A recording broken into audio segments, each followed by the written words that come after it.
Olá, amigos da Rádio Rio de Janeiro. É com grande alegria que damos início a mais um programa Educar para Crescer.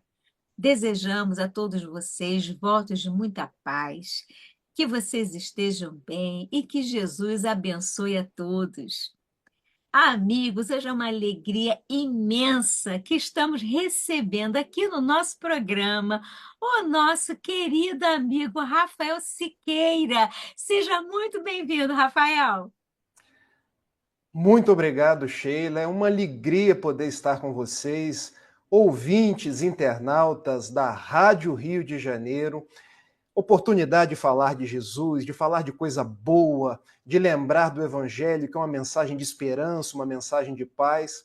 Deixo para você e para todos que estão ou nos vendo ou nos ouvindo um abraço de muito afeto e de muito carinho. Ai, Rafael, olha, é uma alegria enorme ter você aqui com a gente. A gente vai conversar muito sobre Jesus, não é? Que acalenta tanto os nossos corações. Então, é muito bom ter você aqui. E, amigos, o Rafael é advogado e estudante de psicologia, né? Trabalhador e palestrante espírita, voluntário da Sociedade Espírita Fraternidade e, como ele mesmo gosta de dizer, esposo da Gabriele e pai da Clara e do Chico, não é isso, Rafa? Exatamente, porque se a gente pudesse dar algumas credenciais, a gente deveria dizer trabalhador do Cristo, trabalhador do Evangelho. Mas como nós estamos situados no mundo, no seio de uma família, então onde eu vou, eu prefiro me apresentar como trabalhador do Cristo, esposo da Gabriele, pai da Clara e do Chico. Aliás, esses dois nomes são em razão de Francisco de Assis e Clara de Assis. Olha que bacana. E olha, gente, há poucos dias foi dia 2 de agosto, dia do perdão de Assis. Então, Rafael, a gente podia fazer um programa falando sobre perdão de Assis, hein? Que é tão bacana, tão importante esse dia, não é? Com certeza. O mundo hoje precisa de perdão. O É. mundo hoje precisa estreitar laços, porque nós andamos pelo mundo com muitas raivas, com muitos ressentimentos, e isso vem intoxicando as relações e igualmente intoxicando a nós mesmos. Pensar no perdão de Assis é evocar Francisco, evocar Clara, evocar o próprio Cristo que nos recomendou que nós perdoássemos, não apenas 7 vezes, mas 70 vezes 7. E isso não é uma conta de multiplicação, sabe, Sheila? Porque perdoar 70 vezes 7 é uma expressão idiomática do hebraico que quer dizer infinitas vezes. Porque o perdão é divino, mas também é psicológico. Tanto quanto nós perdoamos, mais nós nos fazemos felizes, pacificados e harmônicos perante a vida. Você tem vários programas no seu canal do YouTube, né? Rafael Siqueira. E Rafael de Amorim Siqueira, não é isso? Isso, E um Rafael de Amorim Siqueira. E um deles que chama muito a nossa atenção é ao encontro de Jesus. Antes de a gente conversar sobre os programas, o que que te fez criar esse canal? Qual foi a ideia que você teve? Já há algum tempo, o Rubens, um querido amigo da Web Rádio Fraternidade, ele nos convidou para que fizéssemos um programa semanal na Web Rádio falando de algum assunto do cotidiano. E eu, num primeiro momento, não aceitei, porque eu trabalho no Banco do Brasil, sou advogado, faço faculdade de psicologia, estou indo para o 10º período, me formo, graças a Deus, no final do ano.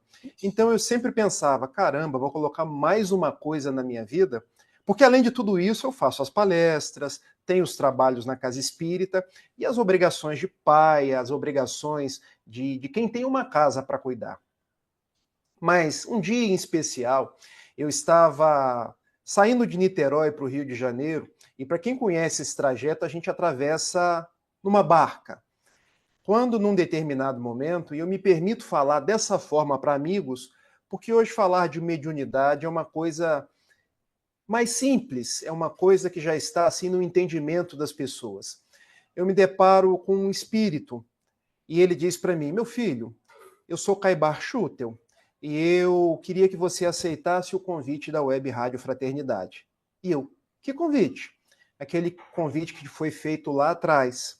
Só que ao invés de falar de temas do cotidiano, você falasse de Jesus. Eu vou, inclusive, sugerir o nome do programa, Ao Encontro de Jesus. E Caibar Schutter, que é um espírito assim muito próximo a Jesus, ele ainda disse, meu filho, ao encontro de Jesus, não de encontro, para que as pessoas entendam que todos nós caminhamos ao encontro desse mestre incomparável que é Jesus de Nazaré, porque nós precisamos muito dele. A humanidade está muito cansada, está muito sofredora. E a melhor forma de nós angariarmos paz é fazermos esse trabalho que a flor do girassol faz. Porque a flor do girassol, o próprio nome já o diz, gira sol. Ela vai girando diariamente à procura do sol. E nós que somos criaturas de Deus, temos um mestre nas nossas vidas, chamado Jesus de Nazaré. Então nós precisamos fazer esse exercício diário de ir ao encontro de Jesus, para que nós aprendamos a viver, porque nós temos saudades dele, meu filho. Nós precisamos cada dia sintonizar a nossa vida com os seus passos. Surgiu esse programa, que vai ao ar semanalmente na Web Rádio Fraternidade, e nós já estamos indo... porque, na verdade, eu já gravei 22 programas, mas na rádio nós já estamos indo para o 19º programa. Quem quiser, eu não considero que a Web Rádio Fraternidade seja uma rival da Rádio Rio de Janeiro, porque trabalhar para Jesus é um exercício de multiplicação. Porque Jesus dizia, quem te convide a andar 1000 passos, anda 2000. Então, todos aqueles que trabalham para o Cristo estão multiplicando. Então, quem quiser nos acompanhar, toda segunda-feira às 18h15, no YouTube da Web Rádio Fraternidade, ao Encontro de Jesus. São 15 minutos onde eu trago uma reflexão sobre uma parábola, sobre um dos encontros de Jesus, um dos personagens do Evangelho, para que nós possamos nos lembrar do grande sol das nossas vidas.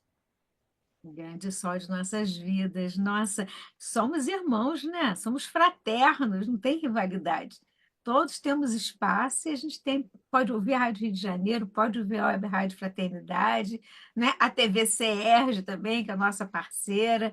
Tantos canais que falam de Jesus, né? Que falam de espiritualidade, que falam de doutrina espírita. Então, nós somos irmãos, né? Dentro do mesmo ideal. Agora, que emoção, hein? Cá embaixo, se eu falar com você e pedir para fazer o programa. Olha só, já tinha feito o convite lá atrás. É muito legal, né, Rafael? Muito legal mesmo. E me diz uma coisa, como é que então a gente pode fazer esse encontro de Jesus? É todo dia, a todo momento? Como é que é? Como é que a gente pode tocar o coração para estar com Jesus a todo momento? Bom, Sheila, eu até os meus 18 anos de idade eu fui católico. Cheguei a Ah, ser, cheguei a ser convidado para entrar no seminário, mas a é. vida dá muitas voltas, porque se eu entrasse para o seminário eu não teria encontrado a Gabriele, que hoje é um anjo protetor da minha vida. Não teria tido a Clara, minha filhota de 5 anos, e talvez não tivesse nem o Chico, porque eu considero o meu cachorro um filho de 4 patas, hoje já com 8 anos de idade. E na Igreja Católica, eu gostava muito de escutar e de ouvir o Padre Zezinho, que eu tenho certeza que os nossos companheiros espíritas, católicos, aqueles que são até protestantes e que ouvem a Rádio Rio de Janeiro, devem conhecer. E havia uma canção do Padre Zezinho que ele dizia assim: um dia uma criança me parou, olhou-me nos meus olhos a sorrir, caneta, papel na sua mão, tarefa escolar para cumprir. E perguntou-me no meio de um sorriso o que é preciso para ser feliz. Amar como Jesus amou, andar como Jesus andou, pensar como Jesus pensou, viver como Jesus viveu. Sorrir como Jesus sorria, sentir como Jesus sentia.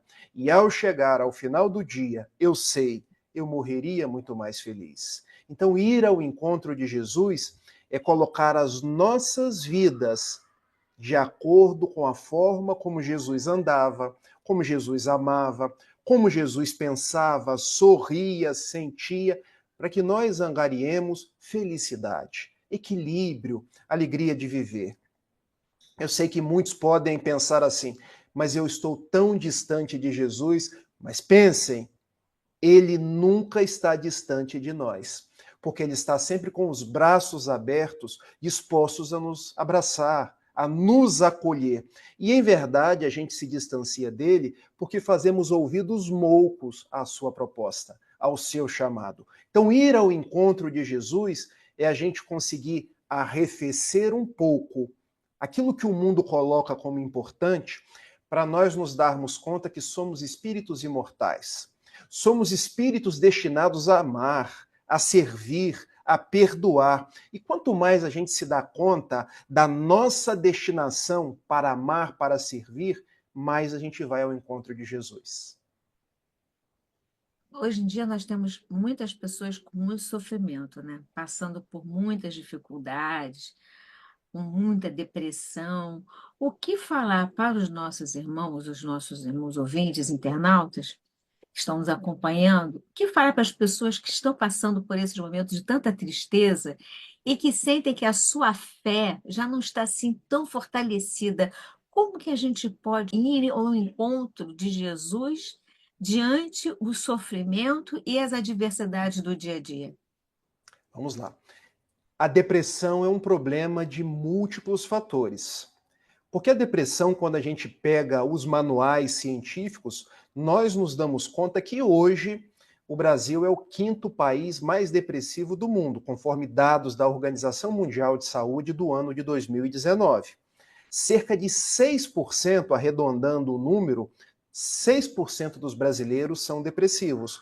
E o fato, Sheila, é que muitos de nós já passamos, estamos passando ou poderemos ainda passar. O que nos permite dizer que a depressão não é algo que dá na casa do vizinho, não é algo que dá com o meu colega da repartição profissional. Somos nós que temos dor.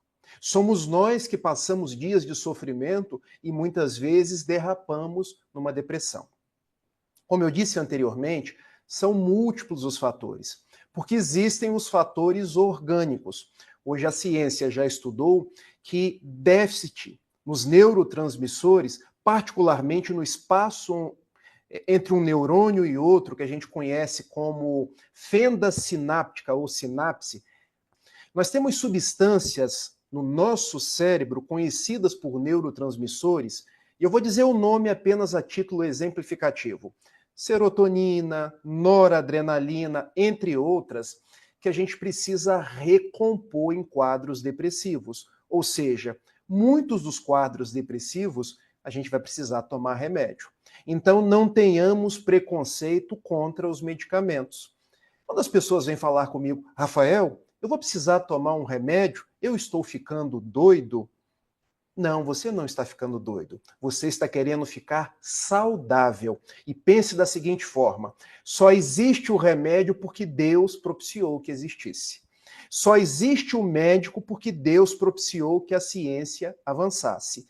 Então, o seu tratamento é uma bênção de Deus na sua vida.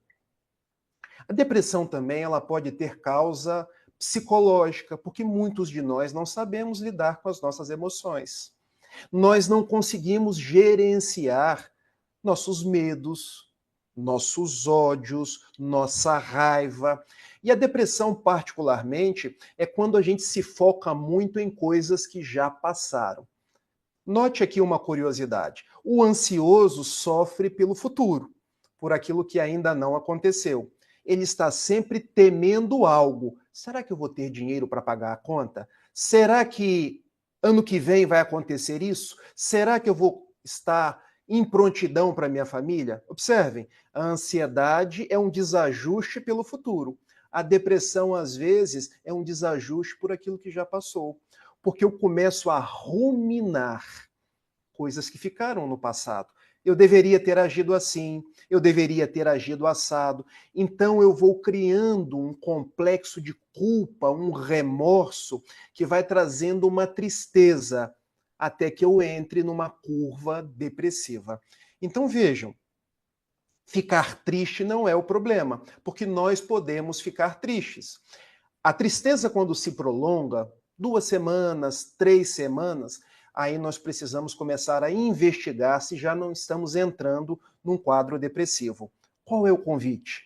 Além do remédio, quando necessário, nós precisamos reconhecer as nossas emoções, trabalhar com as nossas emoções, gerenciar, porque tudo isso está dentro da gente.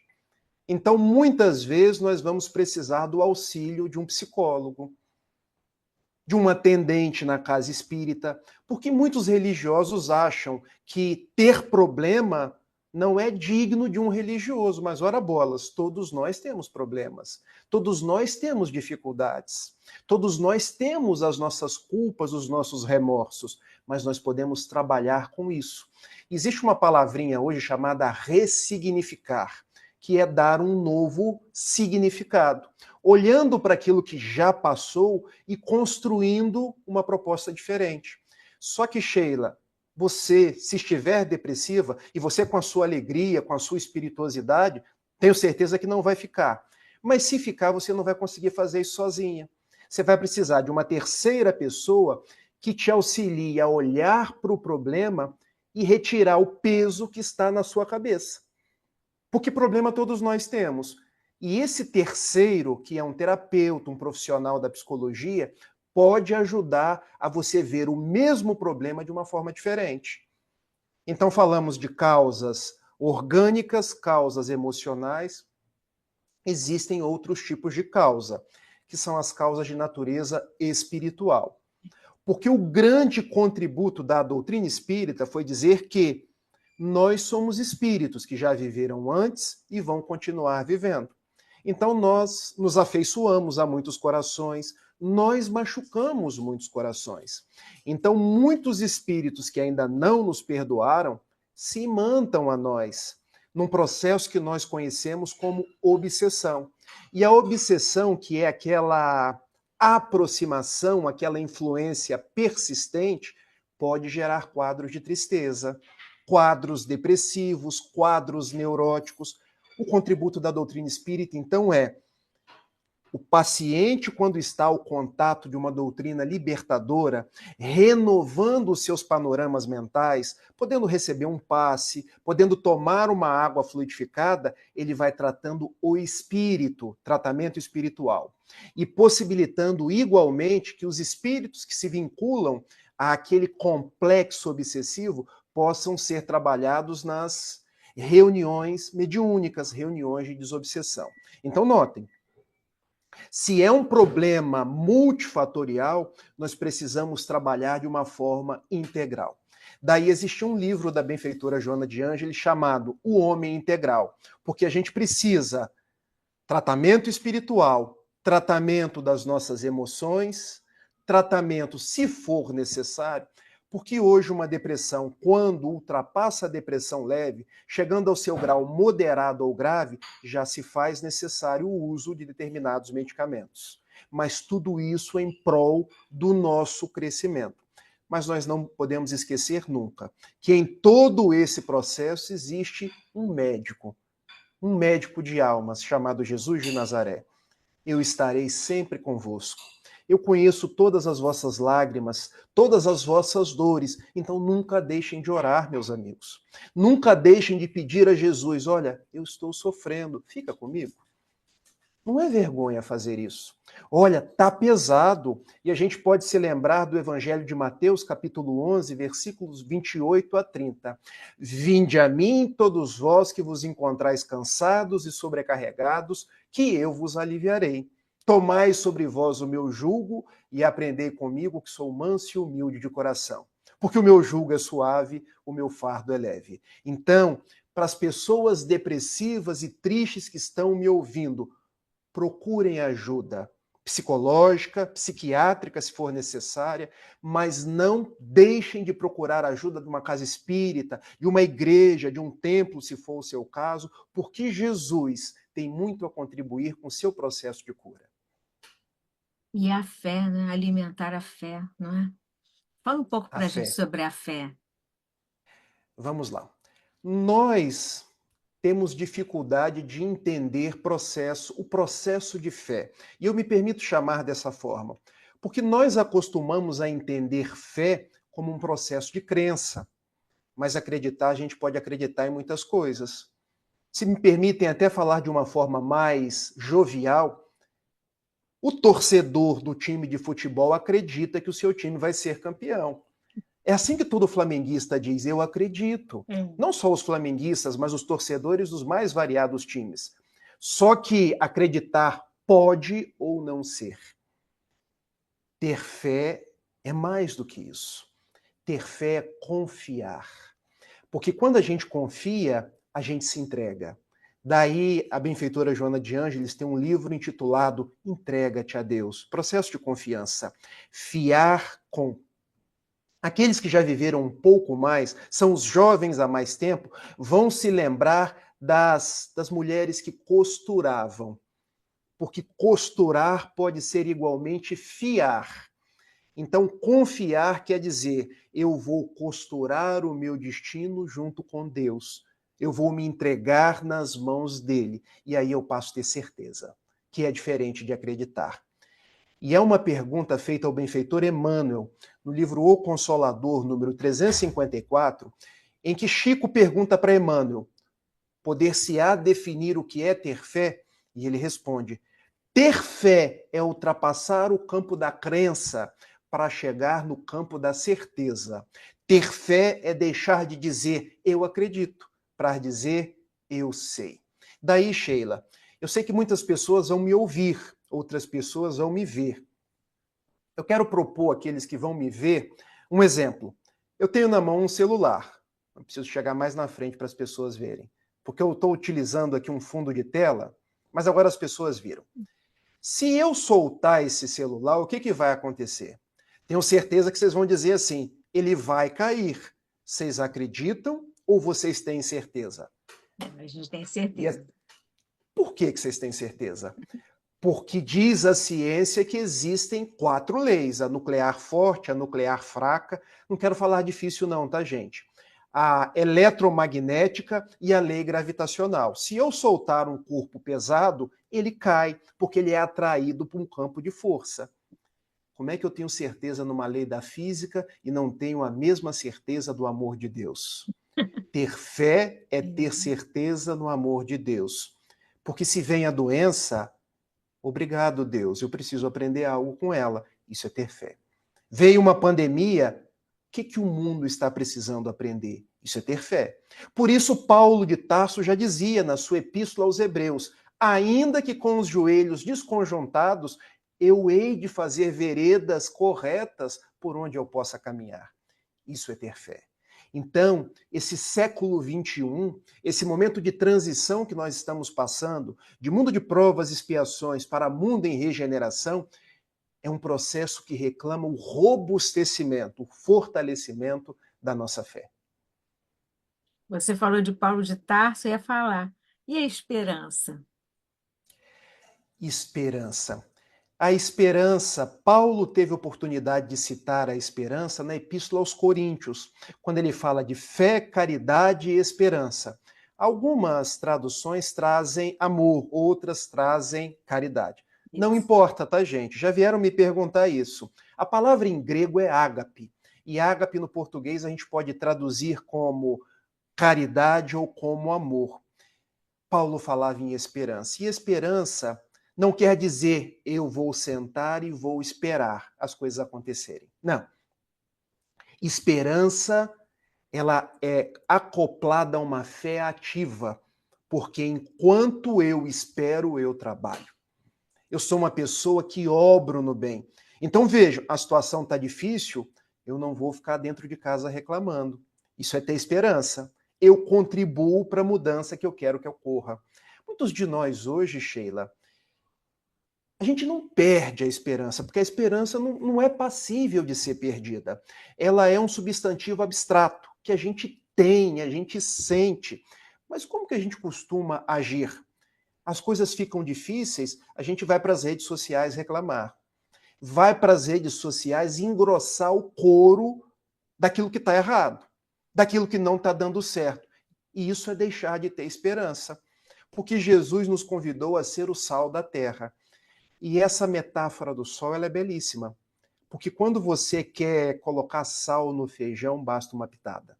Se você botar mais de uma pitada, você salga o feijão, ninguém come.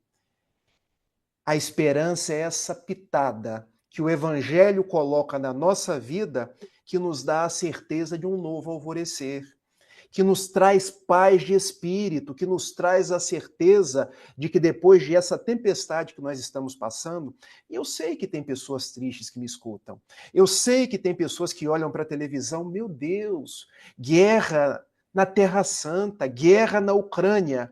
Não percamos a esperança, porque o barco das nossas vidas é guiado por um timoneiro chamado Jesus. E quando na beleza do evangelho, Jesus vinha caminhando por sobre as águas, Simão Pedro teve fé, teve esperança. Se é tu mesmo, Jesus, permita que eu vá ao seu encontro. Venha, Pedro. E ele, enquanto teve fé e esperança, ele caminhou sobre as águas. Mas no momento ele duvidou, ele começou a afundar. E a mensagem de Jesus foi tão profícua, tão proveitosa. Ó geração sem fé, ó geração sem esperança, até quando eu permanecerei convosco? O que Jesus estava querendo nos dizer é: passarão esses tempos difíceis, mas aqueles que perseverarem na fé, na esperança e na coragem seguirão em frente. E já que a gente citou Paulo e a gente falou de esperança e de fé, agora a gente tem que falar também da caridade e do amor, né? Porque afinal de contas, sem amor, sem caridade, não há salvação, não é mesmo? E o que que quer dizer isso? Não haver salvação sem amor e sem caridade. Excelente a sua pergunta, que nos permite caminhar um pouco até pela história. A nossa doutrina foi codificada no século XIX. O século XIX ficou conhecido como um período de muitas transformações na sociedade. Nós tivemos um século XVIII com um iluminismo que fervilhava de ideias, trazia a humanidade, trazia o homem para o centro das discussões. Nós tivemos, posteriormente, já no século XIX, uma continuidade de ideias que evocavam a ciência, evocavam a razão. Eis que nasce em Lyon o nosso codificador, que foi um professor, Hippolyte Léon Denisard Rivaio, que depois se oculta da sua cátedra, do seu conhecimento, para se tornar tão simplesmente Allan Kardec, evocando um nome que ele havia tido numa encarnação pretérita, ali mesmo, na França, no período das Galhas. Então, Allan Kardec, naquele século XIX, ele se deparou com duas máximas. Uma que evocava as tradições da igreja. A máxima que evocava as tradições da igreja era mais ou menos assim: fora da igreja não há salvação. E Kardec pensou, mas como assim? Nós estamos num século onde as pessoas estão questionando a religião.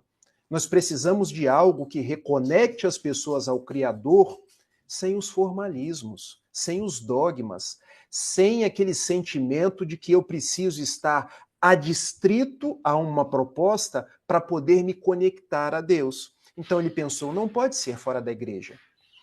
Mas igualmente, Sheila, ele pegou uma máxima que vinha dos meios científicos. Fora da verdade não há salvação, porque era isso que a ciência propunha à época. Mas ele pensou, o que é a verdade? Porque a verdade para a ciência do século XVIII era uma, do século XIX era outra. E hoje, no século XXI, a verdade científica é diferente do século XIX. Se nós pegarmos os experimentos do século XIX, hoje eles são pueris, diante da nossa tecnologia, diante da nossa internet. Então, Kardec estudou a imperfeição nossa, espíritos. Ele diagramou, não quero falar difícil não, ele catalogou a nossa qualidade de mundos e descobriu que a Terra era um segundo naipe de mundos habitados. Ou seja, nós éramos espíritos imperfeitos num mundo de provas e expiações. Então ele entendeu, a verdade está sempre construída. Então o lema do Espiritismo não pode ser nem fora da igreja, nem fora da verdade. Eis que nasce a grande proposta. Fora da caridade não há salvação. E por quê? A caridade é o amor em movimento. Em relação ao amor, não há dúvidas. Nós estamos no mundo para amar. É essa máxima que nos ensinou Jesus. Quando a gente abre o Evangelho de Jesus, no capítulo 15 de João, versículo 12, lá está escrito: o meu mandamento é este, que vocês vos amem como eu vos tenho amado. Então, se pode questionar a igreja, se pode questionar as verdades científicas, mas o amor ninguém questiona. E o amor em movimento é a proposta da caridade.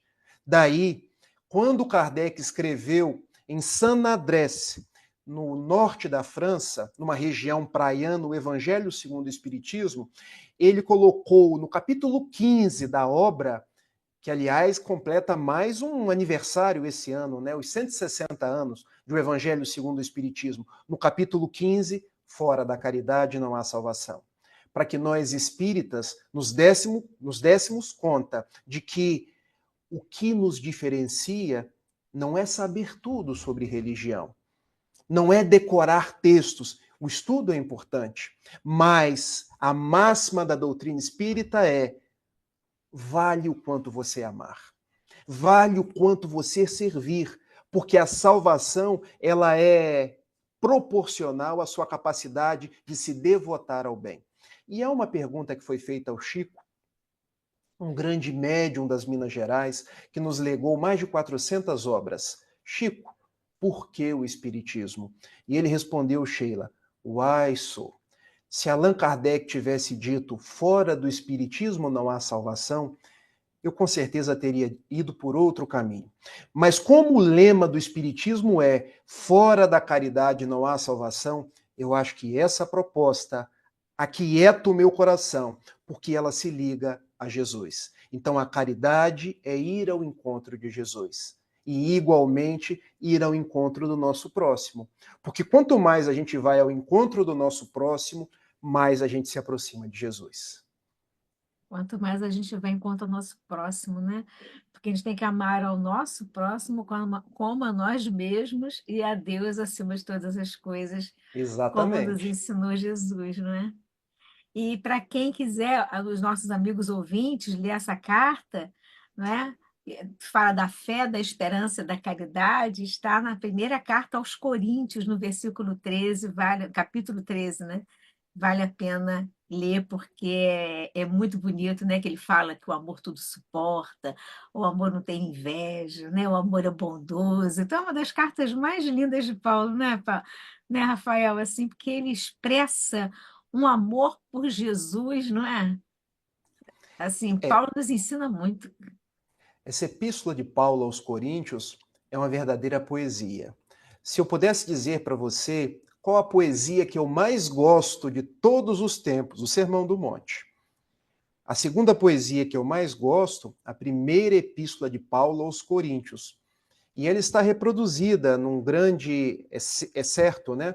Porque Allan Kardec não pega ela toda, mas pega grande trecho dela. Porque Paulo diz mais ou menos assim: ainda que eu falasse a língua de todos os homens e a língua dos próprios anjos, se eu não tiver caridade, serei como bronze que soa ou como símbolo que retine.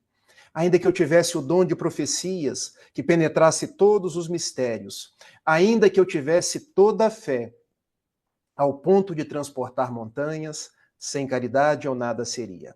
Ainda que eu entregasse os meus bens para alimentar os pobres e desse o meu próprio corpo para ser queimado, sem caridade, tudo isso de nada me valeria. Porque a caridade é paciente, é branda e benfazeja. A caridade não é invejosa, não é temerária nem orgulhosa, não se enche de basófia. A caridade não é prepotente, não é precipitada, não se agasta nem se azeda com coisa alguma, não suspeita mal. Não se rejubila com a injustiça, mas se rejubila com a verdade. Tudo suporta, tudo crê, tudo espera, tudo sofre. Ainda hoje, pois, permanecem essas três propostas: a fé, a esperança e a caridade. Mas a caridade é a maior de todas. Então, o apóstolo Paulo, ele primeiro começa dizendo que tudo eu poderia fazer, mas se eu não tivesse caridade, de nada me adiantaria. Depois ele começa a descrever a caridade. Caridade é agir com paciência. Caridade é agir sem orgulho. Caridade é tudo suportar, tudo crer, tudo entregar. Caridade é entender que eu estou no mundo para servir, porque quanto mais eu sirvo, mais eu vou a Jesus. E depois ele resolve numa tríade A fé, a esperança e a caridade, dizer que a caridade é a maior de todas. E eu entendo essa proposta paulina no seguinte sentido: as três são importantes, mas não adianta fé sem caridade, porque fé sem obras é morta. Não adianta esperança sem caridade, porque às vezes eu sou uma pessoa super positiva, mas eu não ajudo ninguém. Então eu preciso ser positivo ajudando as outras pessoas, transformando a minha realidade. Então ele diz: fé e esperança são dignas de nós praticarmos todos os dias, mas nós devemos entender que fé precisa de caridade, que esperança precisa de caridade. Daí ele diz que a caridade é a mais importante. A caridade é mais importante que o amor, né?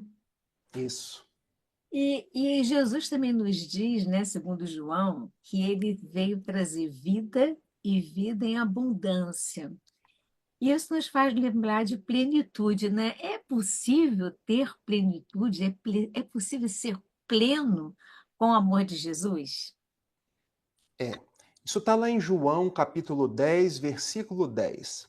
Eis que vos trago vida, eis que eu vos dou vida e a dou em abundância. A gente precisa entender, sabe, Sheila, que todas as vezes que eu me deparo com um texto bíblico, eu preciso tirar o espírito por trás da letra. As interpretações não podem ser literais.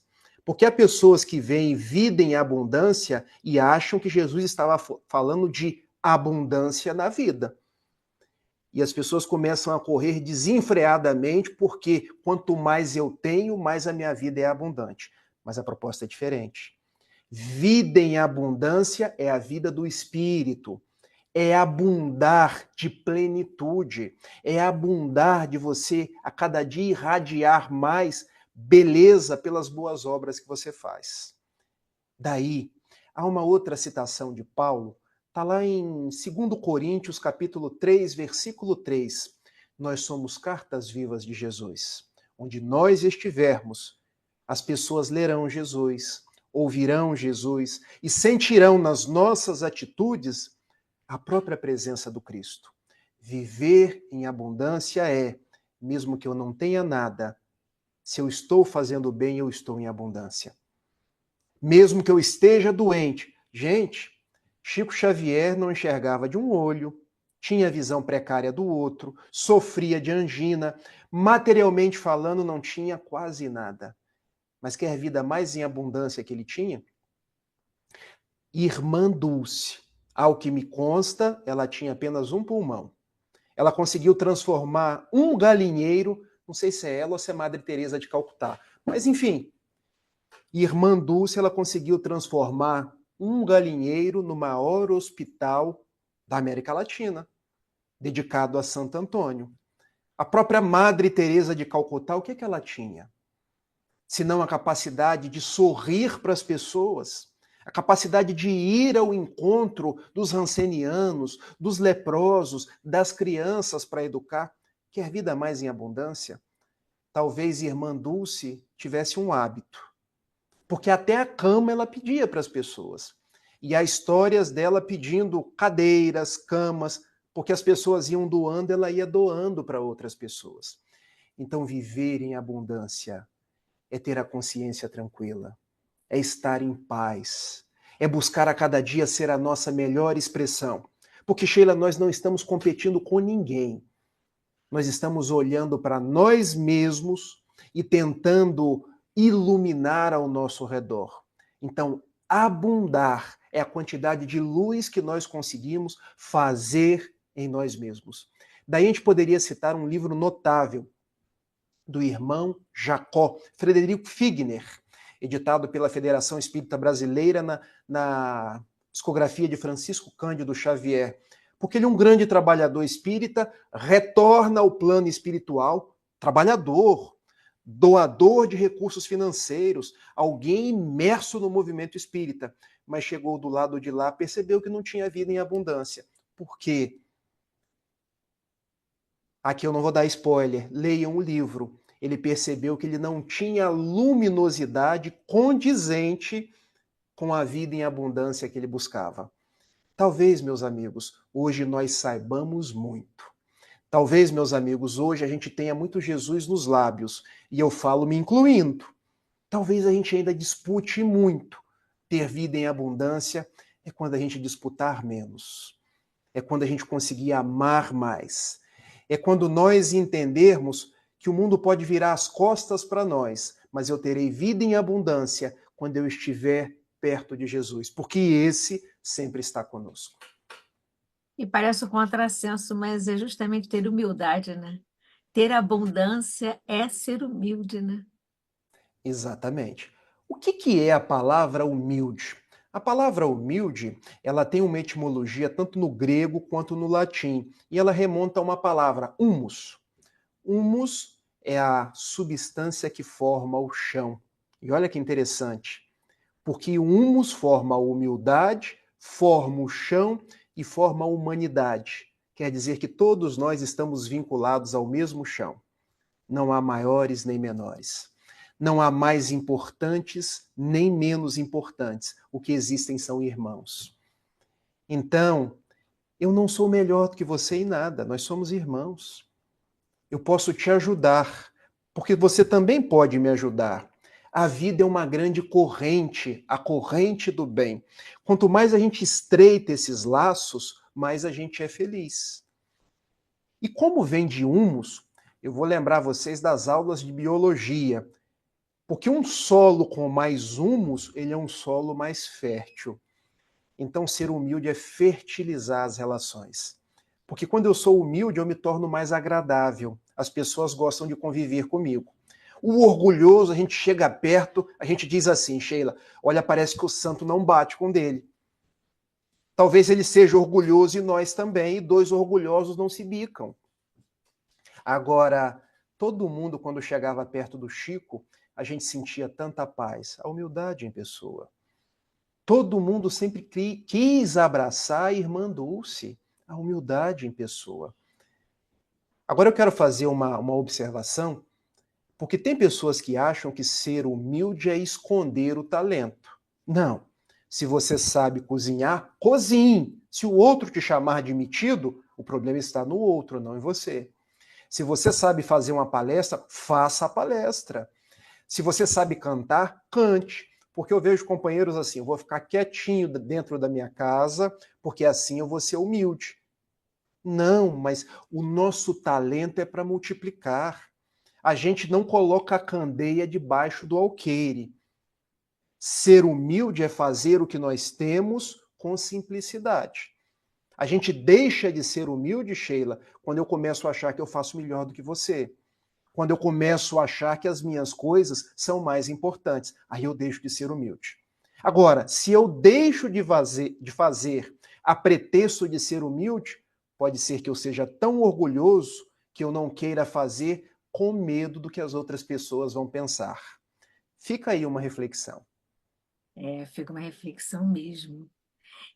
Fala para gente, já que a gente citou um pouquinho o Sermão da Montanha, né, sobre o sal da terra. É tão linda essa passagem, né? Vós sois o sal da terra. Salvo engano, porque eu tenho muita coisa de cabeça da época que eu ainda era da igreja e eu pegava a Bíblia, ficava lendo cada É, versículo, cada capítulo. Salvo engano, está em Mateus capítulo 5, versículo 13. Vós vou sois olhar o aqui. sal da terra. É, De que adianta o sal se ele não puder dar o sabor? É melhor que seja atirado fora e seja pisado. Se a gente parar para pensar, o sal tem três propostas na nossa vida. Porque o sal serve para dar sabor. Nós estamos no mundo para dar sabor. Onde nós estivermos é para elevar o tom das conversações. É para trazer o sorriso, para trazer a simpatia. Por isso Jesus diz que nós somos o sal. Porque se a gente vai para um lugar escuro, nós somos um pirilampo. E há um ditado oriental que diz assim: é melhor acender uma vela do que vociferar contra a escuridão. Ser o sal da terra é ser um pirilampo, porque onde eu estiver, eu posso dar sabor. Essa é a primeira função do sal. Mas ele tem uma segunda função. Lembra de antigamente, Sheila, quando nós não tínhamos geladeira, e agora o pessoal da Rádio Rio de Janeiro, nosso Rafael agora foi há 50, 60 anos atrás. Gente, não precisa ir tanto, porque a primeira Copa do Mundo que nós tivemos uma televisão foi a Copa de É 70. verdade. A minha avó nasceu em 1932, não tinha geladeira. E ela Não me tinha conta geladeira. que para comer uma carne, Sheila, ou colocava na gordura ou colocava sal. Comia a carne seca. E olha que interessante, você coloca o sal para evitar que a coisa apodreça, É, estrague. estrague. Então, por que nós somos o sal? Porque onde nós estivermos, nós não podemos deixar a fé deperecer, estragar. Nós não podemos deixar que o otimismo se perca. Nós não podemos deixar que os valores morais sejam escanteados. É a função de evitar que as coisas se estraguem. E a terceira função do sal, já até falei ela nesse programa aqui. Se eu vou salgar uma salada e eu jogo muito sal, vira uma salmoura, ninguém come. Basta um pouquinho de sal, um pouquinho de tempero e fica uma delícia. Daí a gente entende, até porque o apóstolo Paulo, lembrando do sal, ele falou tanto em Coríntios, tanto em Gálatas, porque essa citação ele fala em duas cartas. Um pouco de fermento leveda toda a massa. É. Um pouco de sal é suficiente, porque nós somos poucos. Mas onde nós estivermos, nós podemos temperar. Daí nós sermos o sal da terra. Mas Jesus também nos disse que nós somos a luz do mundo. Não é para esconder a nossa luz. Eu até escolhi esse fundo aqui agora, o planeta Terra, com a sua luminosidade. Mas a luminosidade é um reflexo da luz de Deus. Então, ser a luz do mundo, ser o sal da terra, é nós termos a humildade de admitir que tudo isso vem de Deus. Quando somos os bons instrumentos, isso passa por nós e nós refletimos. Olha, você acertou. Mateus, capítulo 5, versículo 13. Isso mesmo. Tá bom Olha, de memória. lá na igreja, se eu não acertasse, o padre puxava a minha orelha. Ai, Rafael, gente, mas é muito bom, né? Olha, e a gente tem que buscar essa plenitude, esse amor, esse encontro com Deus, com Jesus, né? Com a espiritualidade, com os nossos benfeitores. E aí, Rafael, a gente já está chegando aqui no finalzinho do programa, e eu queria que você falasse sobre a paz, porque tudo isso envolve o nosso coração de paz, né? E acalenta, eu acho que mesmo diante das adversidades da vida, quando a gente tem essa paz no coração, essa fé em Jesus, é aquilo que você falou, a gente tem vida em abundância, com todo o sofrimento, não é? Então, eu acho que Exatamente. essa questão da paz é tão importante, né? Há uma citação no Evangelho de João, João 14, versículo 27. Quando João diz assim, lembrando de Jesus: Eis que vos deixo a minha paz, eis que vos dou a minha paz. Não vou lá dou como o mundo a pode dar, mas eu a dou como somente eu a posso dar. Jesus é o príncipe da paz. Nassif Shalom, em hebraico, o príncipe da paz. Porque Jesus veio nos convidar a viver desarmados, a viver na sintonia do amor, a viver a cada dia buscando reconstruir laços. Nós não estamos no mundo, sabe, Sheila, para construir muros que separam. Nós estamos no mundo para construir pontes. Como as pessoas brigam hoje, como as pessoas excluem hoje. E eu sempre faço a seguinte reflexão: se você exclui hoje, você amanhã pode ser o excluído. É. Se você odeia hoje, amanhã você pode ser o odiado. Agora, se você pazeia, porque já existe o verbo pazear no dicionário, se você é um príncipe da paz, seguindo o exemplo de Jesus, amanhã você vai colher paz. A Unesco, que é um braço da Organização das Nações Unidas, disse no ano 2000, há 24 anos atrás, que o maior desafio da criatura humana é viver em paz. Vamos nos agarrar nesse desafio. O Espírito Emmanuel, na lição 105 do livro Vinha de Luz. Ele diz que nós ainda não compreendemos o que é ter paz, porque a paz do ganancioso é ganhar cada vez mais dinheiro. A paz do comilão é ter cada vez mais coisa para comer. A paz do sexólatra é ter cada vez mais parceiros sexuais. A paz dos homens que fazem guerra é ter o inimigo vencido aos seus pés. Mas Emmanuel nos diz: paz é um estado de consciência tranquila. É a quitação das nossas obrigações para com Deus. É o nosso dever diário. Então, viver em paz é nós estarmos a cada dia buscando fazer a nossa parte. E já que é a nossa fala final, eu quero terminar com a canção do Nando Cordel. Eu não vou cantar, tá? Para cantar, eu precisaria chamar minha filha. Porque o Nando Cordel diz assim: a paz do mundo começa em mim. Se eu tenho amor, com certeza eu sou feliz. Se eu faço bem ao meu irmão, tenho a grandeza dentro do meu coração. Chegou a hora da gente construir a paz. Ninguém suporta mais o desamor. Paz, pelas crianças. Paz, pelas florestas. Paz, pela coragem de mudar. Que nós tenhamos essa coragem de mudar. Porque para ir ao encontro de Jesus é preciso coragem. Para viver em paz é preciso coragem. Para mudar é preciso coragem. Que nós tenhamos essa coragem diária de amar. Porque odiar é fácil. Que nós aprendamos a amar todos os dias. Que Jesus nos abençoe.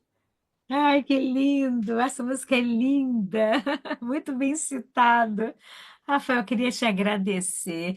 As pessoas que quiserem procurar estar em contato com o Rafael, né? Está nas redes sociais, Rafael de Amorim Siqueira.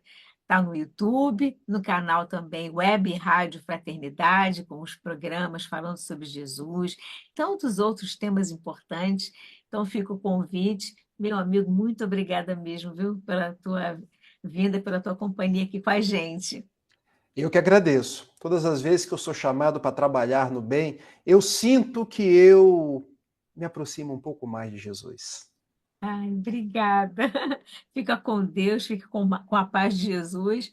Amigos ouvintes, amigos internautas, que vocês tenham uma boa semana, paz e bem a todos, e até semana que vem. Tchau, tchau. Tchau, tchau.